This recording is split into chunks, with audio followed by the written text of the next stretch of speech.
हर वर्ष 2 करोड़ लोगों को रोजगार देने का वादा करके सत्ता में आई केंद्र सरकार को 7 साल से ज्यादा का समय गुजर चुका है। जब केंद्र सरकार की ओर से इस प्रकार का वादा किया जा रहा था, तब युवाओं में जबरदस्त उत्साह और जोश था और युवाओं ने बढ़ चढ़कर सरकार को वोट दिया और बहुमत की सरकार बन गई। परंतु अब तक सरकार युवाओं को रोजगार देने में विफल रही है। जो विद्यार्थी सरकारी नौकरी पाने के लिए पिछले कई वर्षों से तैयारी कर रहे थे, नौकरी ना मिलने की वजह से उनमें मानसिक तनाव बहुत ज्यादा बढ़ गया है। सरकारी संस्थानों का निजीकरण होना भी विद्यार्थियों की चिंता को बढ़ा रहा है। विद्यार्थियों को ऐसा महसूस हो रहा है कि अब उन्हें नौकरी मिल पाना मुश्किल होगा। केंद्र सरकार की तरफ से पिछले 7 सालों में बहुत कम ही सरकारी नौकरी की वैकेंसी निकाली गई।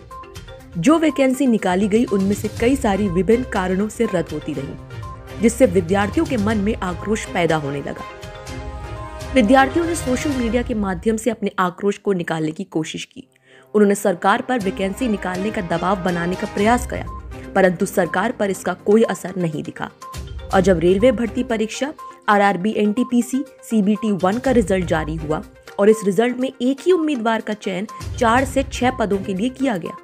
इसके अलावा कुछ अन्य कारणों से विद्यार्थियों का आक्रोश चरम पर पहुंच गया और उन्हें लगा कि बिना सड़क पर उतरे काम नहीं चलने वाला। वैकेंसी ना निकलने, बार बार वैकेंसी रद्द होने, परीक्षा लेट होने, बच्चों का भविष्य खराब होते देख, बच्चों को ओवरेज होता देख, कोचिंग संस्थान के प्राइवेट शिक्षकों के भी रोजगार को लेकर सरकार की नीतियों के प्रति काफी आक्रोश पनप रहा था। एनटीपीसी के रिजल्ट के आने के बाद कुछ कोचिंग संचालकों ने इस चयन प्रक्रिया को सही नहीं माना। इसके बाद बिहार की राजधानी पटना और उत्तर प्रदेश के प्रयागराज सहित कुछ अन्य जगहों पर छात्रों का विरोध प्रदर्शन शुरू हो गया।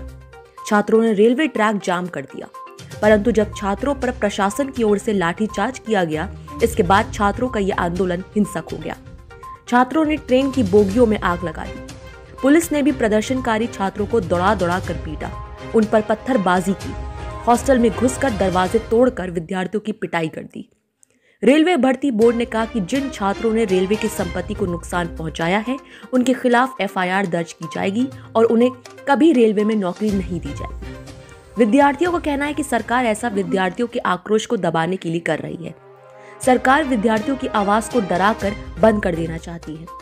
प्रदर्शनकारियों का कहना था कि विद्यार्थी अपने हक की लड़ाई लड़ रहे हैं। विद्यार्थियों के भारी विरोध को देखते हुए रेलवे बोर्ड ने एनटीपीसी की परीक्षा निरस्त कर दी गई। सरकार की तरफ से एक जांच कमेटी बनाकर 16 फरवरी तक विद्यार्थियों से अपने सुझाव देने के लिए कहा गया है। वहीं प्रशासन की तरफ से अब कुछ कोचिंग संस्थानों पर कार्रवाई करने का निर्देश दिया गया है, जिसमें एक नाम बहुत उभर कर सामने आ रहा है। ये नाम है पटना के प्रसिद्ध खान सर का। उनके अतिरिक्त कुछ अन्य कोचिंग संस्थानों पर भी कार्रवाई की गई है। आपको बता दें कि जब एनटीपीसी परीक्षा रेलवे बोर्ड की तरफ से निरस्त की गई, उसके बाद खान सर ने एक वीडियो जारी किया। इस वीडियो में खान सर ने कहा कि सरकार ने सही कदम उठाया है। अगर वह इससे पहले ही कर देते तो इस प्रकार का आंदोलन नहीं होता।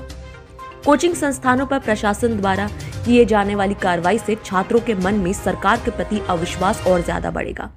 इस प्रकार की कार्रवाई उसे सरकार की छवि और ज्यादा खराब कर सकती है, जिसका नुकसान उसे आने वाले उत्तर प्रदेश के चुनाव में उठाना पड़ सकता है।